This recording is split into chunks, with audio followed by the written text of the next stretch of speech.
Hi guys, nandito ngayon tayo sa K-Egg Del Sol branch at marami ngayon tayo nakaserve at nakahandang mga pagkain dito. Ito, bestseller nila, K-Egg Beef Bulgogi. Tingnan nyo naman yan, nakakatakam. Isa pa, corn dog. And meron din tayong rice bowls, spam and egg, and also ang kanilang buy one take one na burgers. Ito, titikman na natin ngayon itong bestseller nila na beef bulgogi.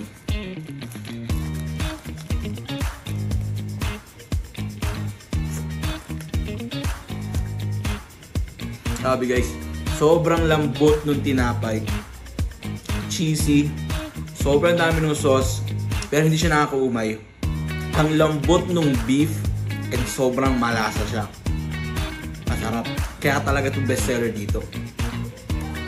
Pasado. Masarap. Next time naman natin na-try itong beef burger nila. Buy one take one ito ah. Testingin natin.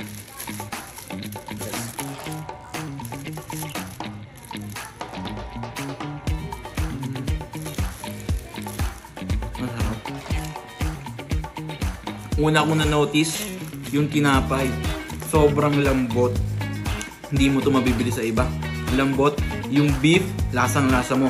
Pure beef. Alam mo walang extender eh. Malasa.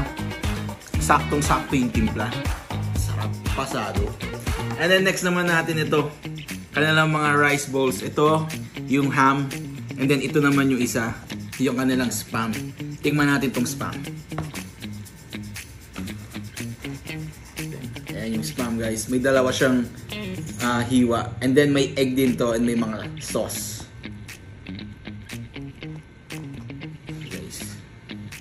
Mana natin. Sobrang creamy. Masarap yung spam, pati yung sauce, lalong lalo na yung egg. Creamy siya, hindi siya ganun ka-overcook, hindi rin siya undercook. Spot on lang siya. Sarap.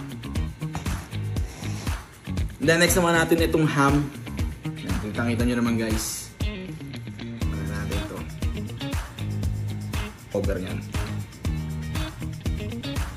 Guys, ito na yung ham with egg and rice. Tikman na natin.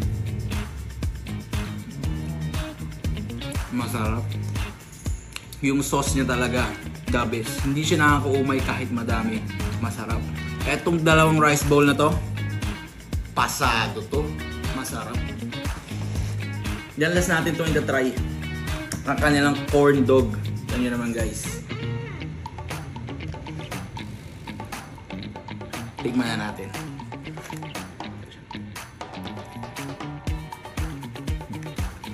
Tignan nyo naman guys. Hindi lang puro tinapay. Kitang-kita yung cheese. Crispy on the outside. Soft in the inside. Masarap. Pasado. So yun guys. Etong K-Egg na to, na lahat na tinikman ko, available na sa A to Z to go. Na pang hinihintay nyo? Shop now.